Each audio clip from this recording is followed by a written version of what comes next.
So OneDrive is Microsoft's kind of crappy equivalent to Google. Yeah, this is where I get sharper and sharper.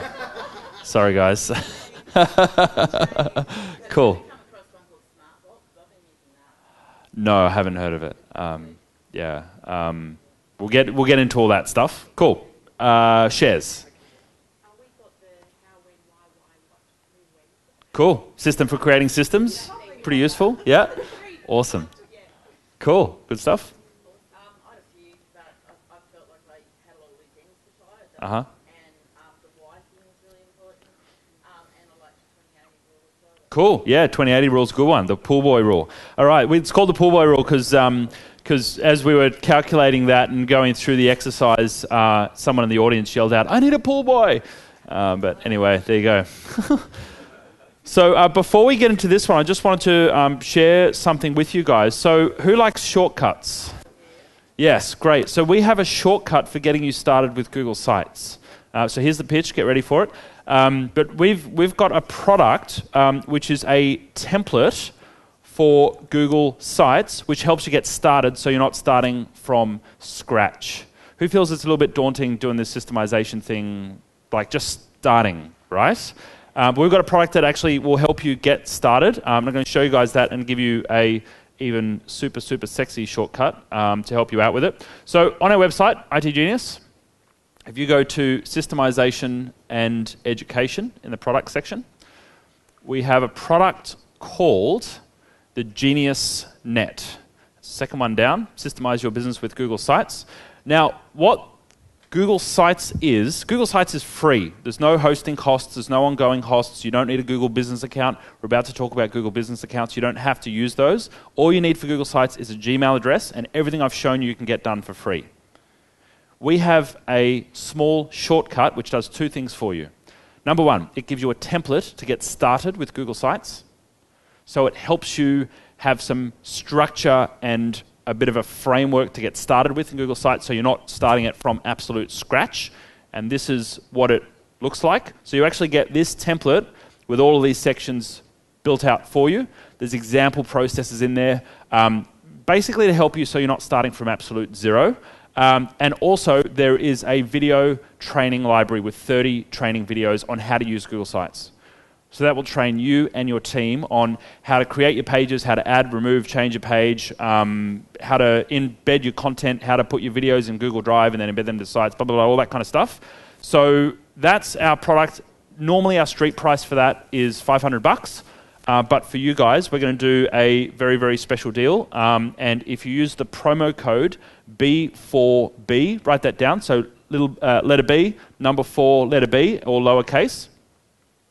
And then you just go to the checkout here, and where's my promo code field? Oh, I already put it in. So you just put in B4B down there in the promo code field, you hit apply, and we'll take $200 off the price to get it for $297. So it's just a one-off, no ongoing fees or anything like that. We don't do phone sales or anything for that product. So if you're interested in it, try it out, 30-day money-back guarantee. If you don't get amazing, amazing value from it, then just let our accounts, don't email me, I'll be sad, but let our accounts team know and they'll give you a refund. Is that cool? Awesome. Useful? Yeah, awesome. Go grab that. Thousands and thousands of business owners have taken us up on that product just to help you get started. And if you don't use any of our content that's in the template there, at least if you've put down $300, that's ex-GST by the way, but if you put down $300, you'll be motivated to do something with it because you're invested. Right? Useful?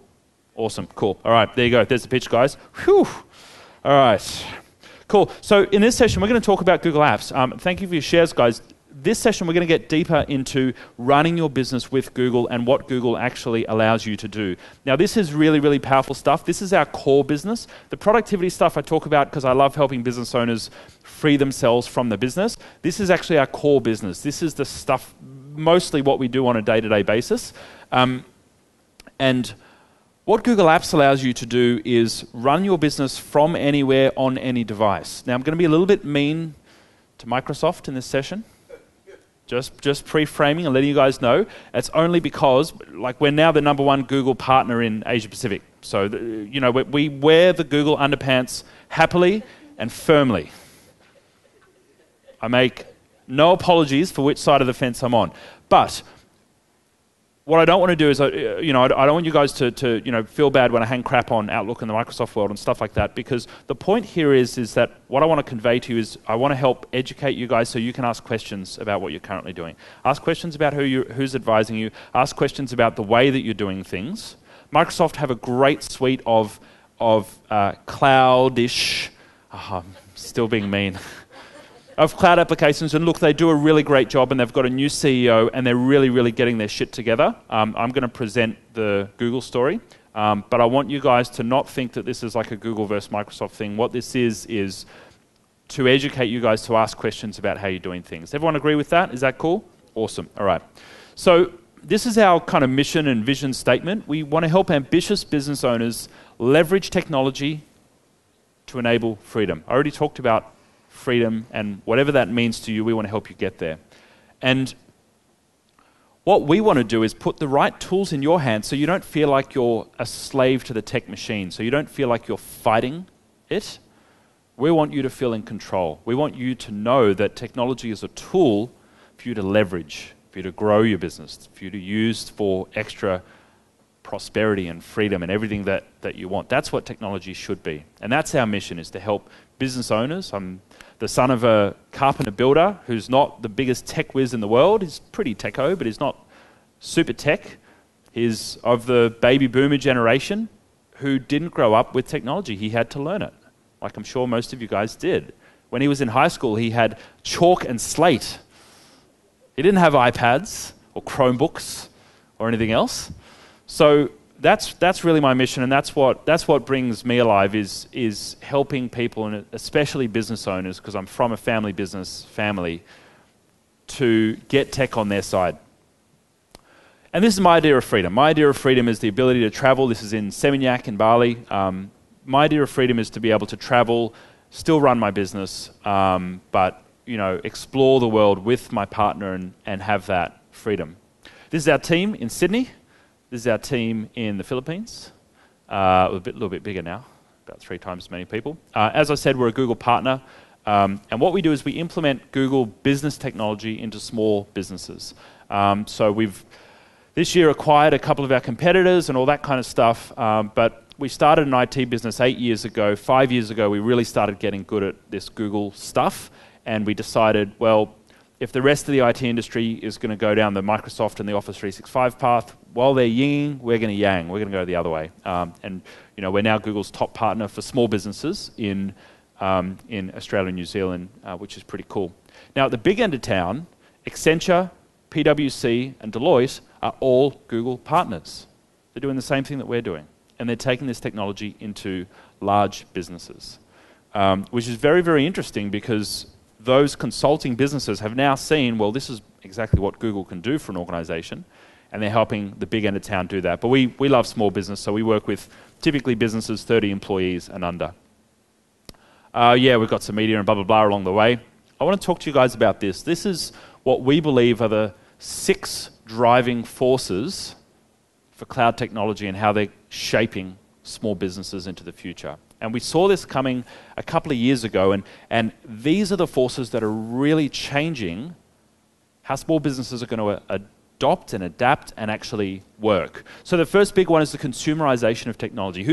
I'm guessing everyone's used Dropbox here before, right? Now, Dropbox, you go to dropbox.com, it's easy enough for mum or nana or anyone to do it. You download it, you install it, and you start using it. Who was not involved in that process when you set up that piece of software? Oh no, I mean, when you did it yourself, because you did it yourself, right? But there was someone who's normally involved when you set up new software. Techie, right? There was no techie in that process, was there? You did it yourself. And so just like when you go to gmail.com and you sign up for a Gmail address and you just put in your details and bang, there we go, we've got the app, I can use it now. When we installed what is nearly enterprise business software, you did it yourself.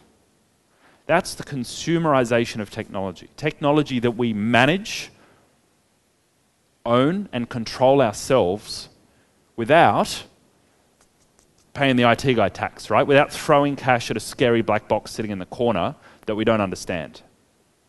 And that's the number one change. It's the biggest one. The next one is rented software.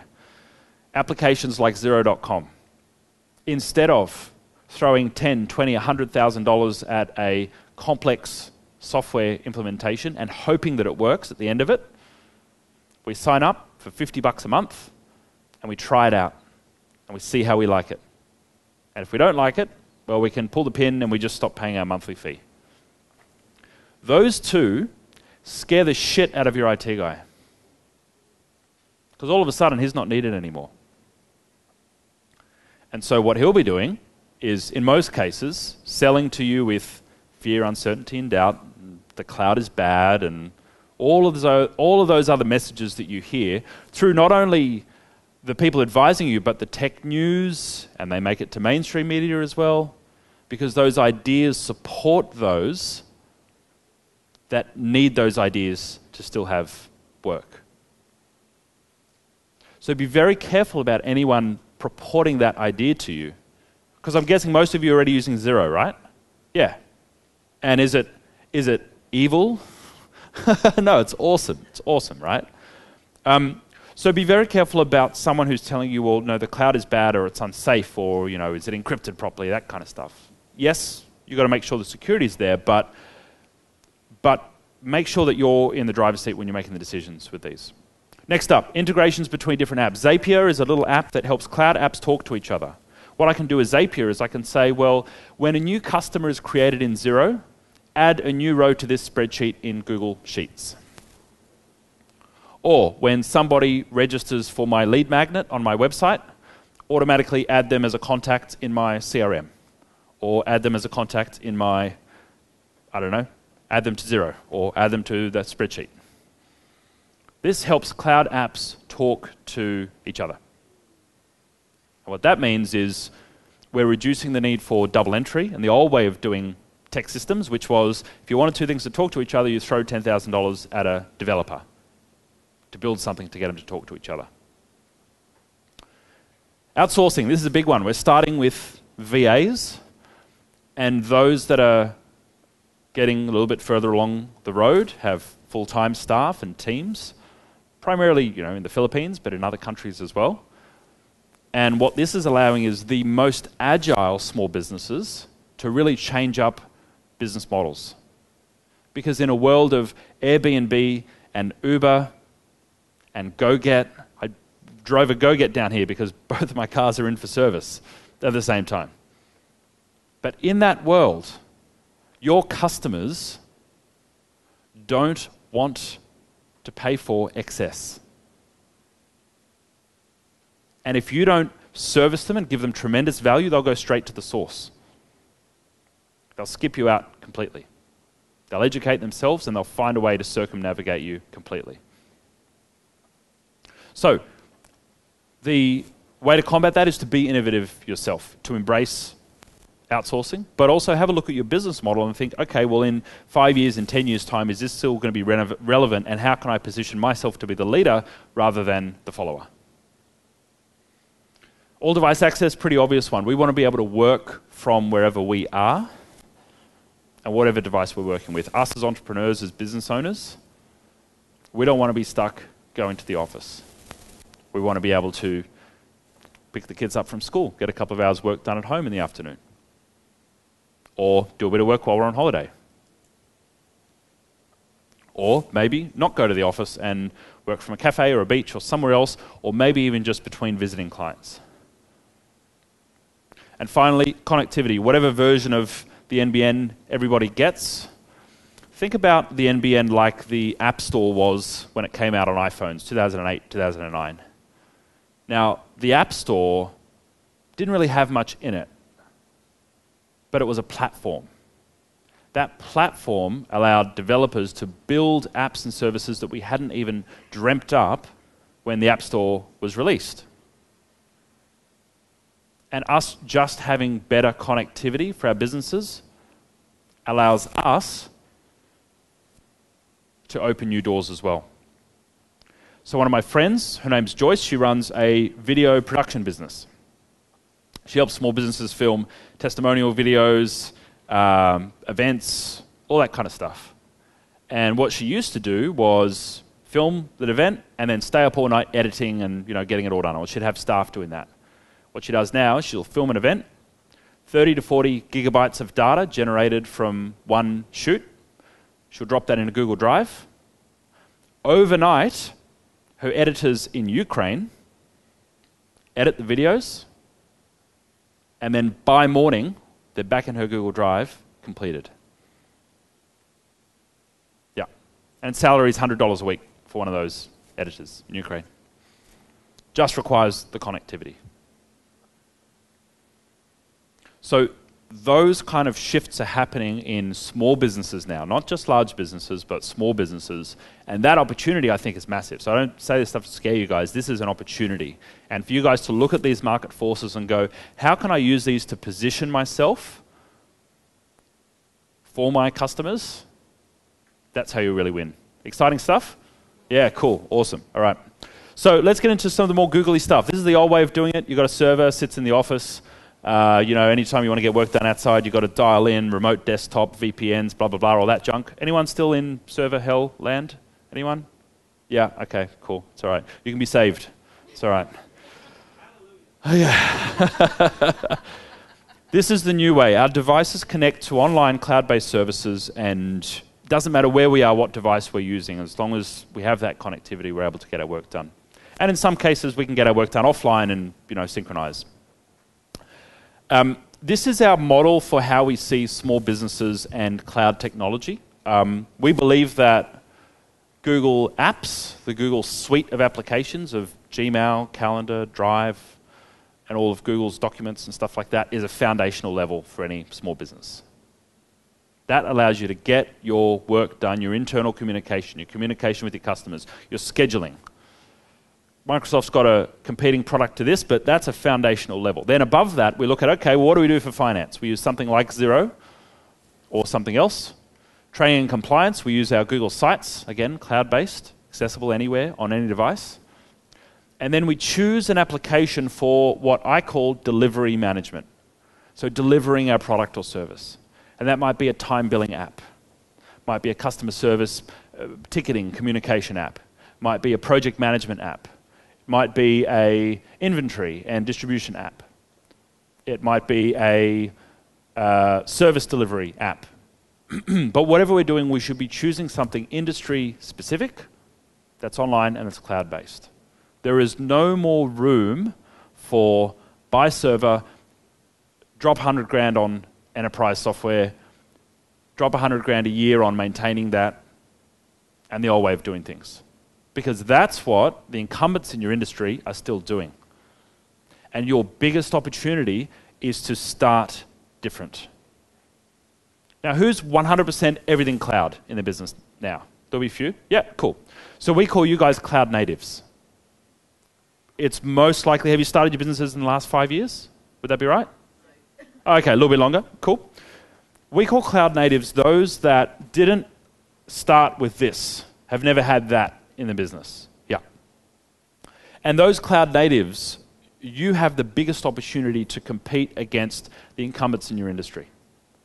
Now, my accountant will email me attachments, documents, and I can see from those documents, it's a letter, and I can see from those documents that it's something they've generated internally, printed out, scanned to email back to themselves, and then forwarded to me. And that makes me fucking mad, right? Because I know that I'm paying for their inefficiency. I know that I'm paying for that. And I know that in my business, where there's no paper and where we can work from anywhere and where we just don't have any of that, I know how much cheaper I can deliver services to my customers because I know that we're 30, 40, 50, sometimes 70% cheaper than any of our competitors. I know that. I know that when we go head-to-head and compete with one of our competitors, there is no competition. There is just no competition for what we do. So I want you to not criticize, but critique yourselves and just think, well, what are you doing that's inefficient that could be done radically differently? How can you be the Uber of your industry? I don't want to go too deep into that innovation stuff, but just think about, well, what are your customers actually thinking when you're doing things that kind of come across as a bit behind the times. Anyway. Cool, so Google Apps for Work. This is the suite of applications in Google Apps, and what I'm going to be doing is I'm going to be showing you kind of some of the highlights and some of the ways where you can work more efficiently and work differently with Google. The core suite of Google Apps for Work is Gmail, Calendar, completely useless social network called Google+, Google Sites. Oh, no laughs there. We got a giggle. All right, cool. Google Chrome, pretty obvious. Google Drive, which is effectively a complete rip-off of Dropbox, does everything Dropbox does, but it's integrated with the rest of the apps. And then Google Hangouts is the little kind of video call / chat app, a bit like Skype. But what Google Apps for Work lets you do, the business version, is you can actually bring your own domain name and your own email address. So you get to use your business email address. So when I sign into Google, it doesn't say peter.moriarty_sexyhoney69@gmail.com. I've actually got my business email address. There we go. Peter@ITGenius. And all my team have that as well. So the key thing there, whoops, let's go back to full screen. What's going on here? So the key thing there is this allows me to run my whole business, my business emails, my business file storage, my business communication, my collaboration, online from any device with no servers, no IT maintenance because it's all self-managed, no IT guys involved whatsoever. So this is what it actually looks like to use Google. So you get your work across different devices. It lets you co-author and co-edit documents at the same time. We're going to do a little bit of a demo on that.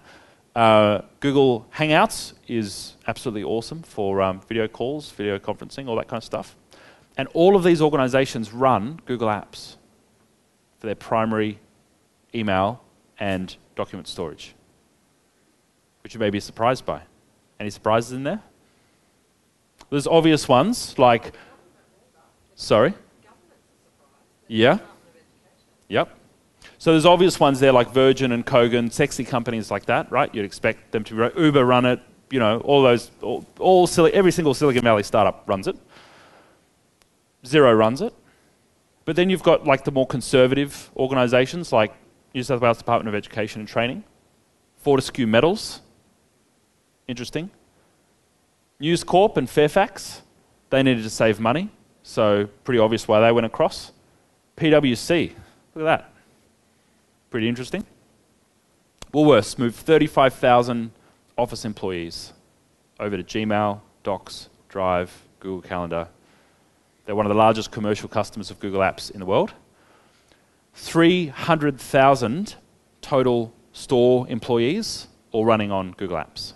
35,000 was just their office workers. Guess what every one of their store employees uses for their systems, training, operations, how-tos, Google Sites? 300,000 staff using one or a bunch of Google Sites. Yeah. New South Wales Department of Education training over 1 million mailboxes, every student, every faculty member, and most of their management as well. There you go. Yeah. Now the point here is, looking back and looking at the universities that have moved across, is that the kids that are going through schools and then going into universities, now that all the universities are running it as well, will enter the workforce and demand that the company they work for, the brightest minds will demand that the company that they work for has the level of collaboration and tools that they are used to. Otherwise, they're not going to hang around. And so to attract that talent, we need to make sure that we're putting ourselves in the right place. Cool, let's get into some more techo stuff. Well, no, more practical stuff. The problem with email. Who remembers their first email address? Probably mid to late 90s, right? sexyhoney_69 at hotmail.com, something like that. Yep. We all had one. It's all good. And if you remember, if someone emailed you too many times or sent you too many attachments or anything like that, your mailbox would fill up, right? You had this 5 megabyte mailbox. And we used to get excited about email. Remember that too? Anyway.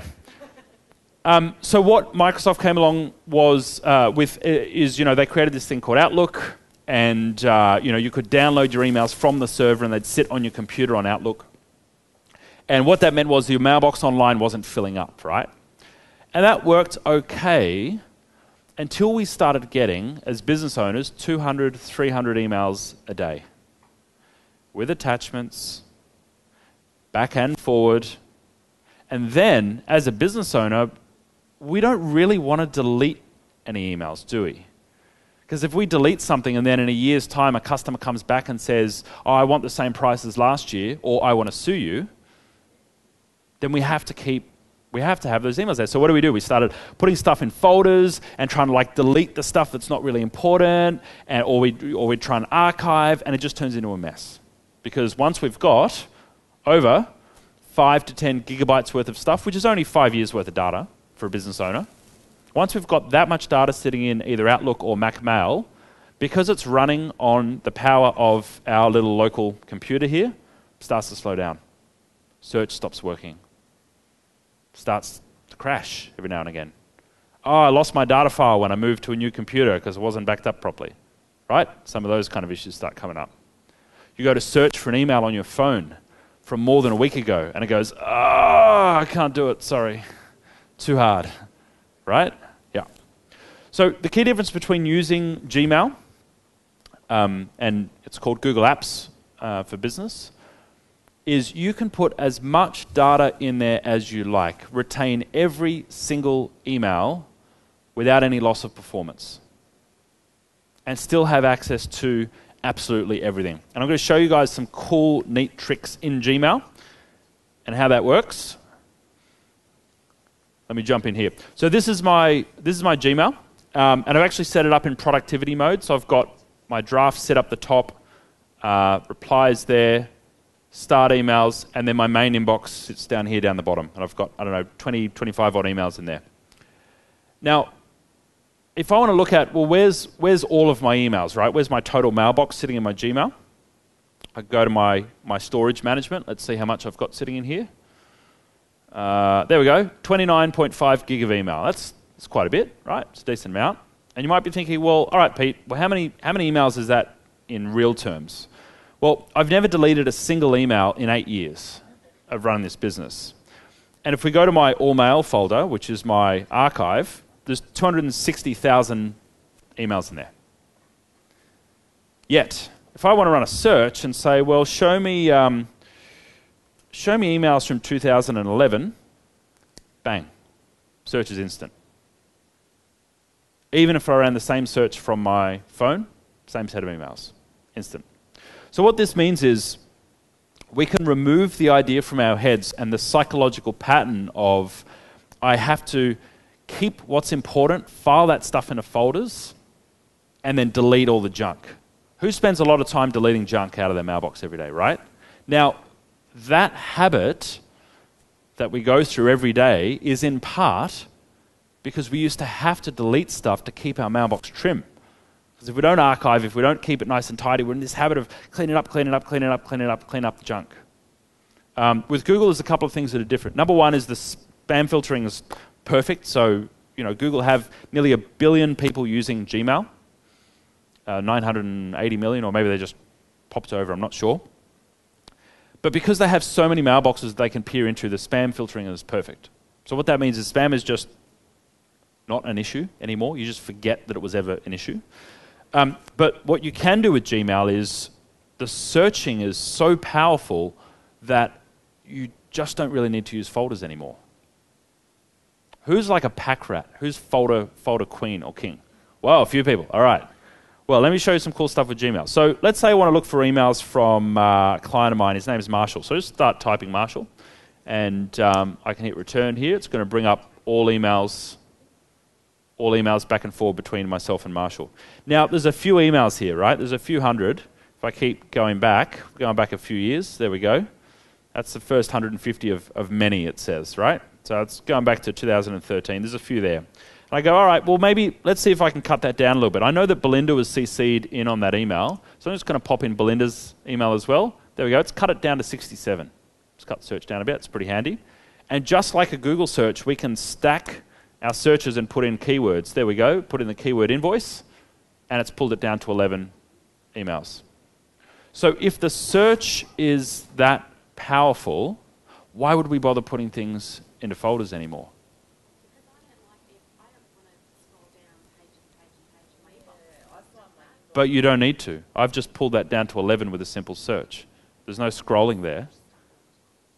Well, what's easier, spending 45 minutes a day moving stuff into folders?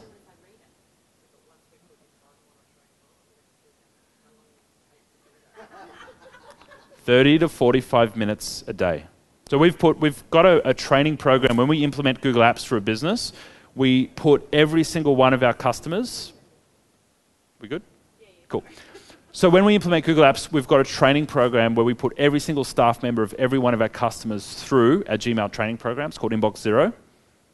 There's 30 videos just on managing your inbox every day and the principles of getting your inbox to here. Yet, I spend less than 45 minutes a day on email. Total. Verified by my rescue time. So you still take them out of your inbox, though? Correct, yeah. And I don't want to get too deep into that kind of stuff because we'll get lost down the void. But what I do want to illustrate to you guys is that the ability to have all of your emails online using Google's supercomputers running in the background dramatically changes how we work with email. Because all of a sudden, my computer's not doing the hard work here. Google's doing the hard work in the background, and my 250,000 emails are accessible from my machine, but it's not doing the heavy lifting here. And so the search works perfectly, and I'm able to retrieve and work with any email that I need to. Yeah. Yep. You can consolidate those together if you like. Yeah, I won't go too deep into detail on that, but you can consolidate that. Now, do you guys want some ninja tricks? Cool. All right. So, ninja trick number 1. We get a lot of emails on marketing, alerts, automated emails that come out, buggers who've rolled out Ontraport and put us on an autoresponder, that dude who you met at a networking event who grabbed your business card and put you on his marketing list without your permission, right? We get those emails. And there are a lot of the emails that are hitting our inbox. It's common for a small business owner to get 200 to 300 emails per day hitting their inbox, right? Crazy. So one of the things that we can do is we can say, well, let's filter some of those emails out of our inbox. Google has rules, they're called filters, and they run in the background even when you're not sitting at your computer.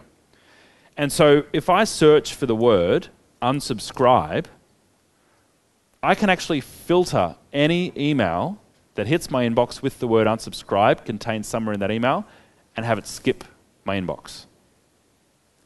And just think what that's going to pick up. Most marketing emails, automated response emails, ticketing systems, alerts, account notifications, all of that junk, because they're not emails from real people. So what we do is we say, right, we grab those emails and we filter them, we create a filter, and we skip the inbox. This little tick box here says skip the inbox. And then what we do is we apply a label, which basically means put it in a folder. We call that folder news. And then what we do is once a day, or once every couple of days, we just go to our news folder and we just check what junk is in there. We just browse past it and see, is there anything important that I need from here? But what that's doing is that's making sure that none of this junk is ever going to hit our inbox. Yeah.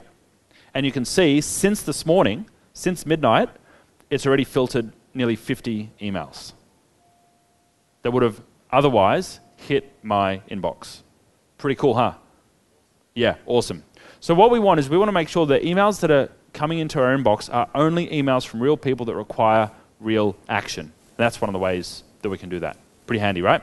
Cool. All right.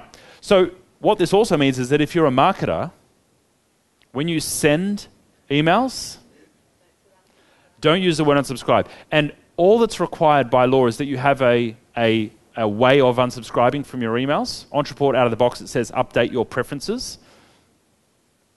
But I know with certain email marketing platforms, you can actually change what that says. So we changed ours to say click here. Click here to update your email subscription preferences. Anyway, there you go, a little pro tip. Cool. So next one is Google allows us to have third-party add-ons, apps, and integrations that enhance the functionality of the Google platform. So right in Gmail, there's a whole app store of plugins, programs, extras that let you do more. So when I'm composing an email to someone, Let's say I send it to Hardy, one of my colleagues. Let's say this is a super important email. I'm going to just bash out something here. Now, I use a little app, and you might want to write this one down. It's called Yesware, Yesware. And it's just at yesware.com. Now, what this lets you do is send intelligent emails right from your inbox. So what Yesware lets me do is right here when I'm composing an email, you can see I've written out my important email to Hardy. Now Yesware it's right down the bottom here, sits right down the bottom of my email, my toolbar. Number one, I can choose whether or not to track whether or not that person has opened my email. Now, it doesn't ask for a red receipt like Microsoft does, which is proprietary Microsoft technology and doesn't work across platforms anyway. What this does is does the same thing that MailChimp does, is it puts a tiny pixel in the email, and as soon as they open the email, without them even knowing, it reports it back to you whether or not they've opened it. Yeah, pretty handy, huh? How can you avoid, can you stop people from being able to see that with your own emails? There are ways, yes. Next, you can set intelligent reminders to remind yourself to follow up after you've sent this email. What normally happens when we send an email and we need to do a follow-up? We either write it in our diary, or we star or we flag the email, or we open up our paper-based diary and we write it down there, or we put in a reminder on our calendar or something like that, or you just don't remember it. Or you just leave it in your inbox, because that's your follow-up folder, right? You just leave it hanging there to remind you. So what Yesware also allows us to do is say, set an intelligent reminder only if they don't get back to me. Only if they don't get back to me, and you set a time frame, you say either within 24 hours or maybe within a week. Let's give him 24 hours. I say confirm, I set that reminder. Now I can send this email, it's out of sight, out of mind, and only if Hardy has not yet got back to me will it pop the conversation back up into my inbox and I can pop off another email. So think about how useful that would be for chasing invoices. That contractor who's a little bit slack on email and you've always got to chase them up. Delegating something to someone. You shouldn't be doing that on email, but whatever. What this allows us to do is send intelligent reminders. Even sending a proposal or a quote or an action plan to a customer, and you want to make sure that you are on top of being on top of them. Super easy. Useful? Yeah, I use it every single day. It is absolutely phenomenal. And what people will find is that you're just really, really, really good on email. Because you'll send an email and go, okay, within what time do I need to hear back from this person? Well, ideally, they need to get back to me within a day or two, so typically I'll use the next weekday afternoon reminder, send off my email, and if they don't get back to me, it'll just pop that conversation back up into my inbox. See if I can see one. I can't see one here at the moment. That's all right. But what it does, it brings it back up in your inbox, you hit reply again, you can send it again. Now, what happens if you want to send an email and just be reminded to follow up no matter what? Well, I can send one, and I say, remind me, and I untick this box here, only if nobody replies, and maybe I'll set it for a month. Now, that's perfect for when you've just completed a project with a customer, just delivered your product or service or whatever that is, and you want to remind yourself, hey, in a month's time, I'm going to go and follow up with them. Dear Mr. So-and-so, thank you very much, just signed off on your project, we're all done, and then in a month's time, it pops up, you hit reply and say, hey, just checking in how things are going. Or if someone says, hey, you know what, a little bit busy right now, but can we chat in 6 months? You say, yep, sure, great. Bang, set reminder 6 months. And it pops up. Now, this is different to what you're doing in something like Ontraport. Ontraport is for your drip feeding and your marketing campaigns and your education, which are going to generate leads for you. Every now and again, you're going to have a little bit of back and forward on email that might not be happening in Ontraport. That's what this is for.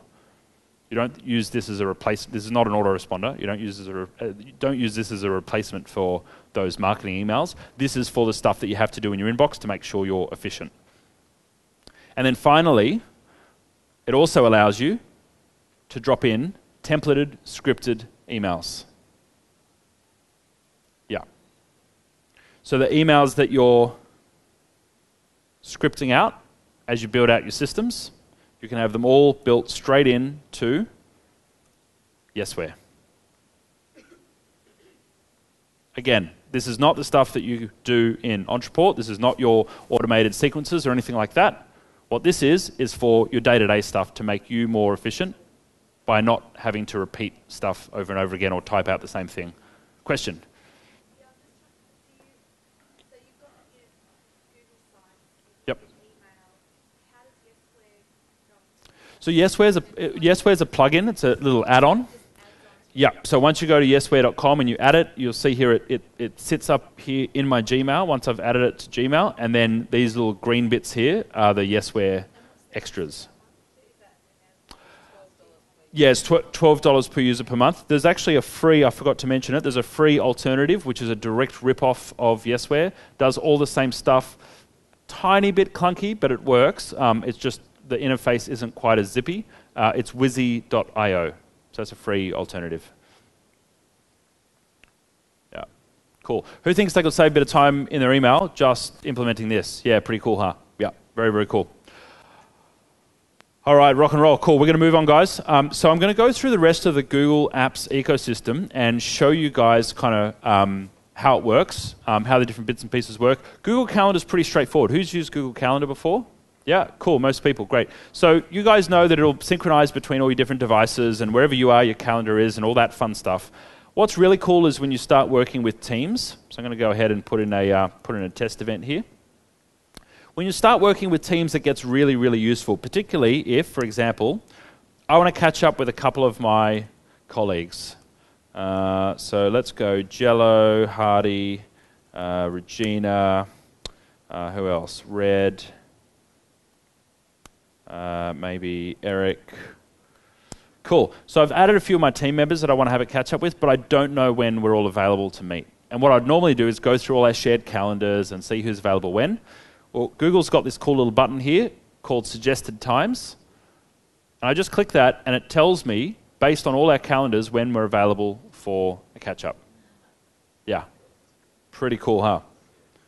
Yep. Now, this is not different to anything that you would expect to see in an enterprise calendar app. You know, if you've got a server and Microsoft Exchange and all that kind of stuff, you can do this. But the key thing is with Google, you don't have 100 buttons that you don't know how to use. You have 10 buttons that are the right buttons that are easy for everyone to use. And they will use them. So, let me show you some other cool stuff with your calendar. Now, if I want to schedule a meeting with someone who's maybe outside the business, what do we normally do? We email them back and forward. How's Tuesday? How's Wednesday? How's 3 a.m.? How's 2 p.m.? Back and forward, back and forward. And then you go back and forward 5 emails. You go, fuck it. I'm just going to pick up the phone and call them and organize that meeting. But then, you know, you're either wasting your time doing that and you're interrupting them. And then, you know, or you're hiring a PA to do that. All that kind of crap, right? What we do is, if you visit our website, there's a free consultation button. And what that does is it brings up an offer page, and this is great for anyone who's in any kind of consulting services, particularly for you guys. What this offer page does is it says, hey, connect with a genius for a 30-minute strategy call offer, right? But here on the page, we have a widget. And notice that this is offering up appointment slots publicly for a consult call. So you can see here the next available one is Wednesday, August 31. 10 a.m. to 10:35. Let's go have a look at what I'm up to on the 31st. There we go. We've got some time open. So I've told it that I only want to be available between 10 and 3 on weekdays, Tuesday, Wednesday, Thursday. And what it does is it's automatically going to pop that calendar event into my calendar. And this is what it looks like. There we go. I get all the customers' details, which number I need to call. But what this does is it gives your customers a self-service way of getting in touch with you. Just imagine it's 10 p.m. on Sunday night and someone's browsing around Google and they're thinking, shit, I've really got to get my tax return done. I really got to get it done. Need an accountant who can help me out. They jump on Google. They come across your website and it says, put your details into the contact form or call us. And they go, it's 10 p.m. Sunday night. Well, I can't call them. Contact form. I'm going to have to type it out. It's a little bit hard. This gives them an avenue to get the instant gratification that they want of doing something, making meaningful progress towards fixing their problem. Who do you think is going to convert that customer? Someone who allows them to self-serve, or someone who's putting barriers in front of them where they know, oh, if I put my details in this contact form, you know what, I might not hear back from them till Tuesday, don't know what's happening. This gives them instant access to you. So hang on, how do they know, like, why does that look different to them who don't know this program Yep. compared to, like you said, just a normal form? Well, what this does is this is talking to my calendar live. So this is opening up live appointment slots that are available in real time based on my calendar and allowing someone to book in then and there. Yeah. So they can see all of these calendar times are based on what's on my Google Calendar because they're talking to each other in the background. And this was within your Google Calendar, or is it This is a third-party app. I'm going to show you guys what app I use to do that. Yeah. Yeah, but they pick a time slot and then it asks for all of their details, first name, last name, email address, all that kind of stuff. It's effectively a lead registration form, but what it's allowing them to do is automatically schedule an appointment with you. Yeah. And this is just, the point here is that this is just one integration app with Google Calendar. There's thousands. Yesware is one integration app with Gmail. There's thousands. There's effectively a Google Chrome App Store, which lets you use all of these tools. So I'm going to show you what tools I use for this. There's a free one called youcanbook.me, which connects to your Google Calendar and then gives you a little widget code that you can pop on your website and have someone book in meetings and connect it straight to your Google Calendar. The one that we use happens to work with our CRM, which is called Appointment Core, C-O-R-E.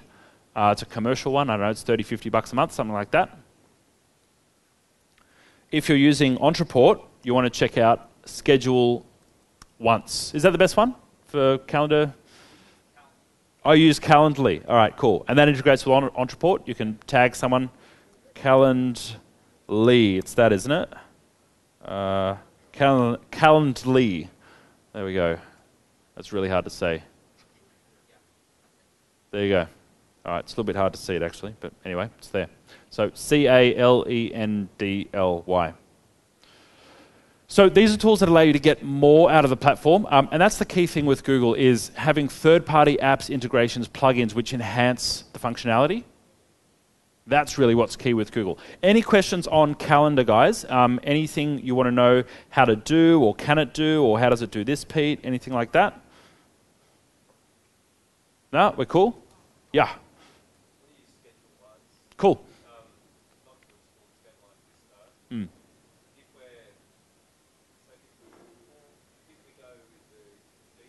Yep.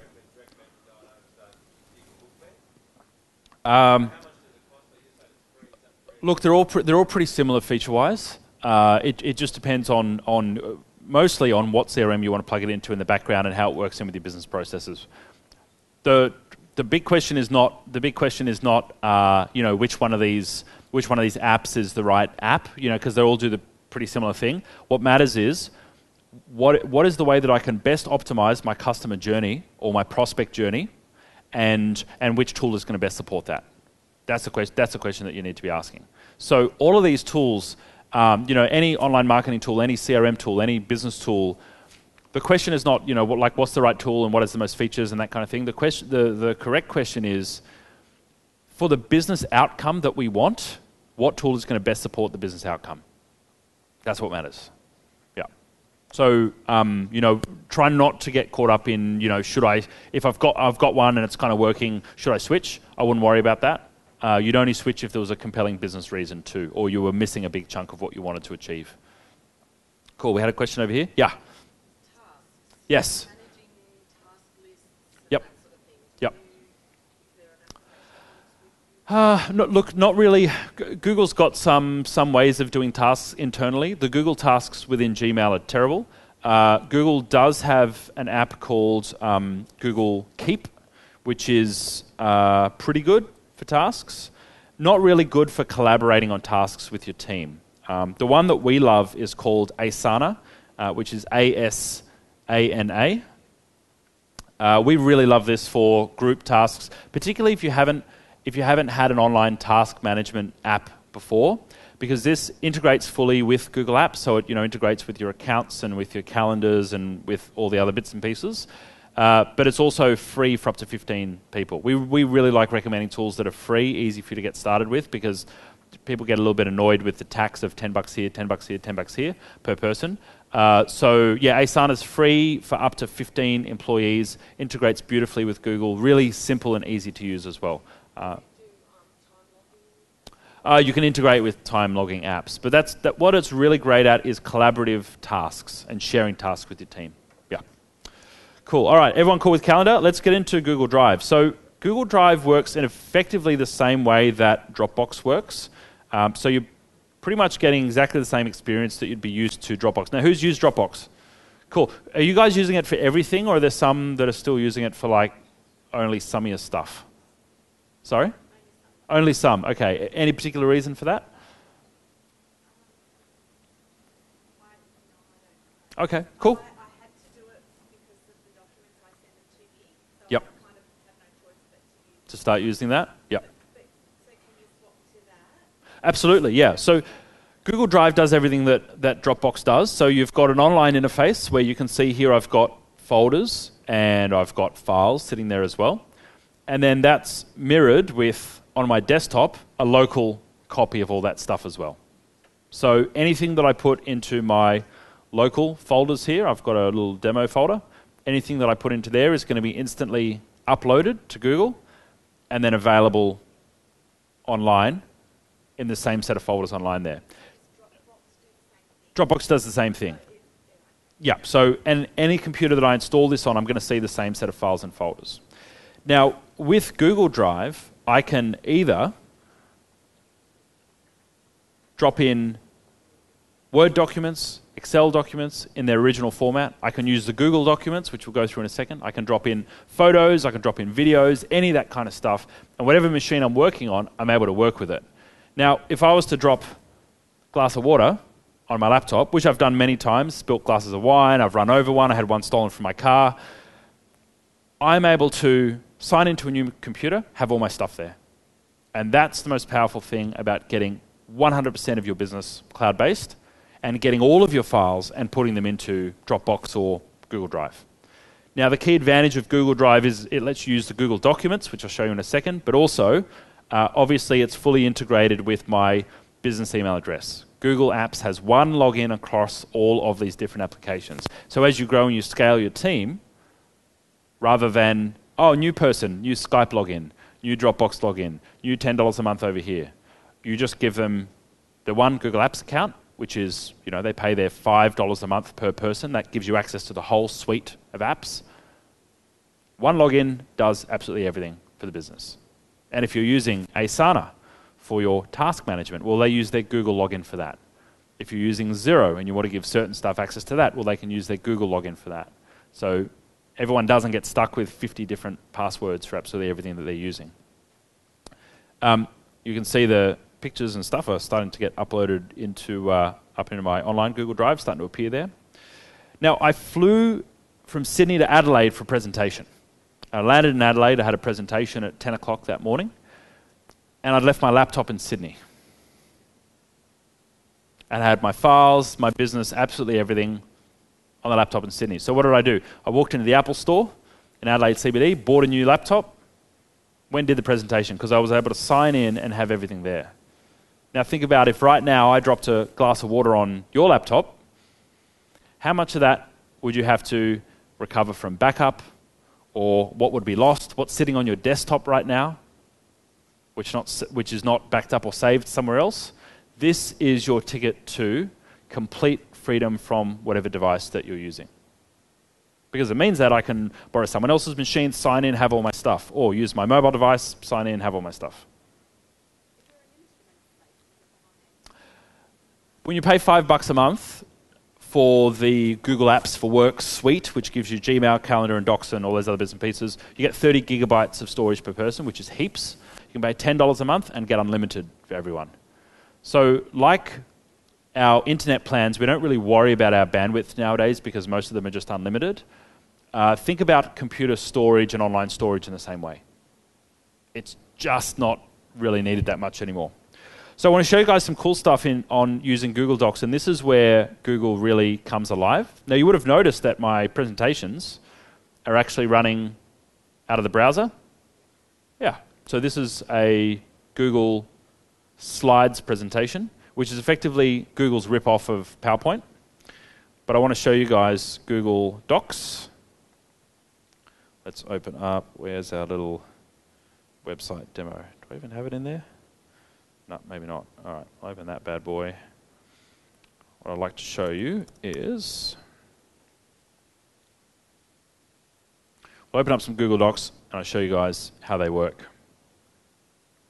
While you're doing that, is there any limitation to folders as to how deep you can go? Nah, not at all. Main link code? No, I wouldn't go crazy on that. But yeah, no, but that's fine.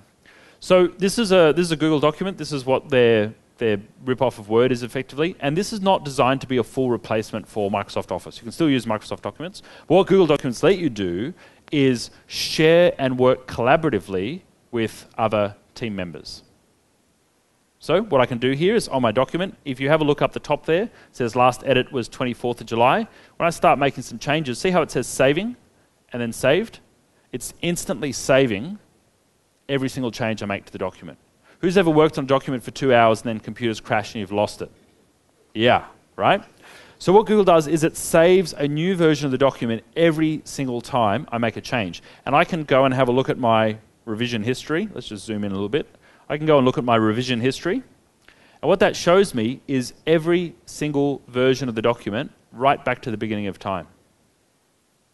So I can say, right, show me what changed on 26th of June 2015. Yeah.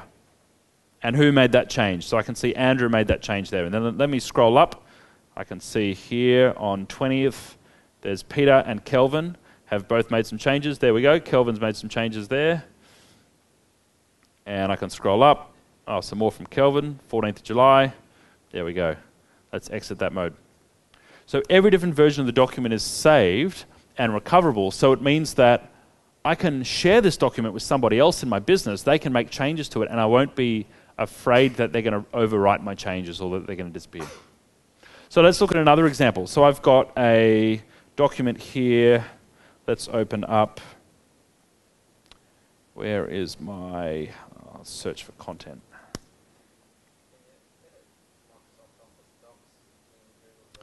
You can, but not in the same way. So you can still work with Microsoft documents, but you can't work with them live, which is what I'm going to show you guys. So here we have a document here. So this is a spreadsheet, and this is basically our social media and content syndication. So blogs and podcasts and that kind of stuff. So we use this to track who's kind of shared what.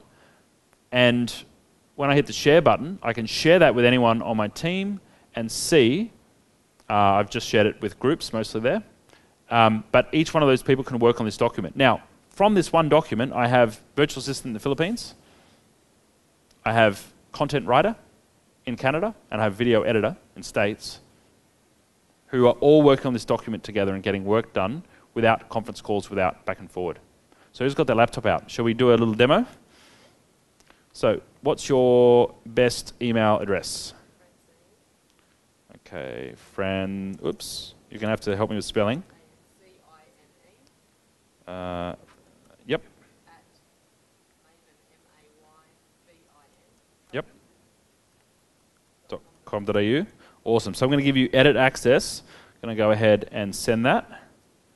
Awesome. Now Francine's going to jump into this document, and this is called live editing. So we can have as many people as we like live editing and live working on a document at the same time. So we'll just wait for Francine to pop up. So she's going to pop up in the top right-hand corner. We will see her, we'll see a little picture pop up. There we go. Cool. And now we're going to see Francine's cursor. Do you want to just start writing some stuff? Go nuts. There we go. So this is live co-authoring of a document. Now, Francine could be anywhere in the world on any device. She could be on her iPad, phone, anywhere. Now, Now, can you guys see that what this opens up is our ability to outsource, our ability to work from anywhere and everywhere that we need to. Thanks. But what this allows us to do is, without servers or VPNs or remote desktop or anything like that, get our work done where we need to.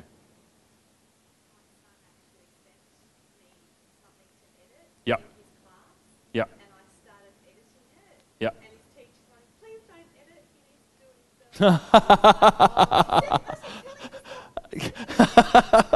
himself. That's brilliant. That's great. So what this allows us to do, think about how you might currently be working with documents now. You work on a document, you author it, you get started. And what do? You save it to your Dropbox, or you save it to the server folder. And then someone else wants to work on the document. They go to open it. Oh, can't open it. Someone else is open in that document right now. Someone else is using it. All right, read-only mode, or make a copy. Or, hey, we need to both work on this proposal presentation together, but someone works on it and then they attach it to an email and then they send it over to someone else, right? Oh, yeah, of course. Yeah. So we can both work at the same time because we've got different cursors. So I'm typing down the bottom here. Francine can punch in some text. Her cursor's up there. Yeah. There we go. So you'll find that these are a basic and more... Whoops, that's the wrong one. These are a basic and more cut-down version of what you would expect to get with Microsoft Word and Microsoft Excel. But the key thing is... I'm trying to find... Where's my document? There we go. GAM. Yep. The key thing here is that what this allows us to do is work collaboratively, and that's where it really shines. So the Excel equivalent, Google Sheets, has pretty much any formula that you'd expect to see in Excel with Microsoft. You don't have macros, but you've got all the formulas there. But what this allows us to do is work collaboratively. So you can see I've got a couple of my team members here. We've got Hardy and we've got Vincent. And I can scroll down anywhere on this document and actually find where their cursors are. If it's going to show me. Maybe not. I don't know where they're working. Anyway. But what this will allow me to do is Hardy is in Fiji because he's on holidays with his family at the moment, and Vincent's in the Philippines. And I'm down here in Wollongong. And so 3 people can get work done together no matter where we are. And that's the absolute key with Google Apps, is opening and enabling that ability to work in any location at any time on any device. So, any questions, guys? Anything you want me to run through, show you guys?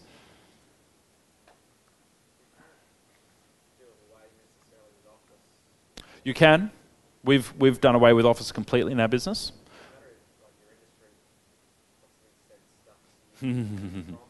Yeah. So, at any point, you can convert a Microsoft document over to a Google format document. So you hit one button and it converts it. If it's Excel, it'll convert all the formulas and stuff over. If it's a Word document, it'll do its best to bring over all the fonts and everything. What you'll typically find is converting a document, you will have small bits and pieces that don't come across perfectly.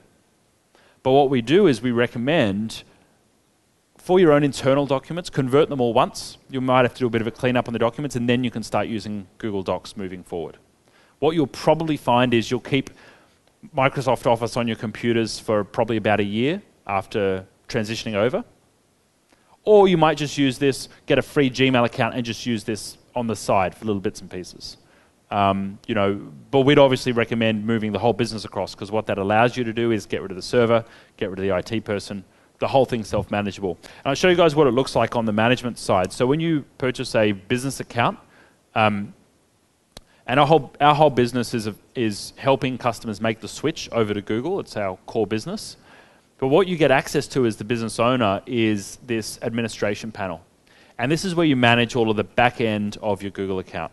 So I can go into users, and I can add, remove, reset passwords, do anything else, rename, do anything else that I need to do with my team members. If I want to create a new user, I just put in first name, last name, email address, and it sets them up, nice and easy. But what this means is that I have full control of my business technology.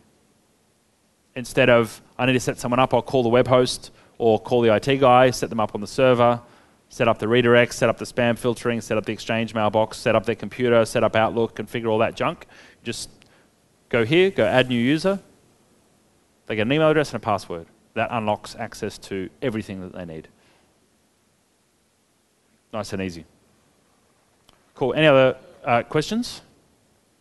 Yeah. Notice that you're using a Mac. Yes. Mac versus PC. Mac versus PC. You can use whichever you like. Google works really great across both of them.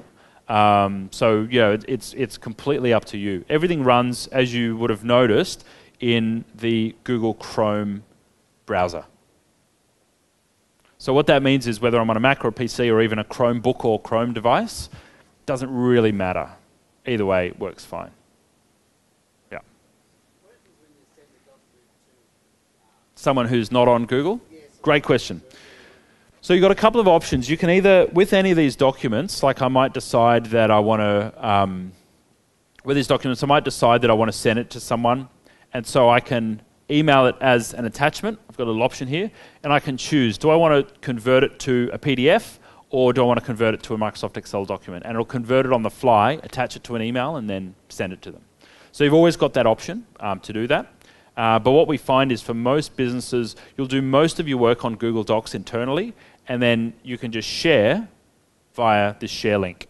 And anyone I send this link to, even if they're not on Gmail or Google or anything like that, they can actually open the document and with my permission either edit or just have view-only access to that document. And what that lets me do is collaborate with those outside of my business. So just imagine how you could collaborate better with your customers. Removing the need to email files back and forward. So we'll share project plans. We'll share incident plans, all that kind of stuff. What our team do is every time they work with a customer, we need to collect a full list of everyone's staff and email addresses to set that business up on Google. So what we do is our team have a template, spreadsheet.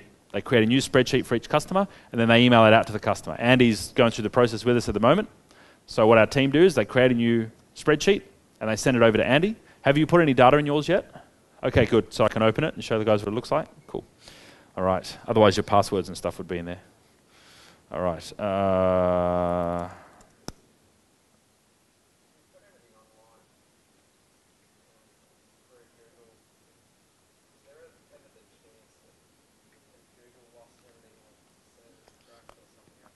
Great question. So Google have your data stored in at least 3 geographically distributed locations at any one time. It's highly, highly, highly, highly unlikely that Google will lose your data. It would really only be in the event of nuclear apocalypse or something like that that it would somehow go, but still highly unlikely. There are third-party backup services that you can use to back up Google, make a copy of Google's data, if you want to, if you really want that extra peace of mind. But for the most part, Woolworths run on it. Thousands and thousands of businesses run the platform. Google don't really kind of accidentally lose data and then go, oops.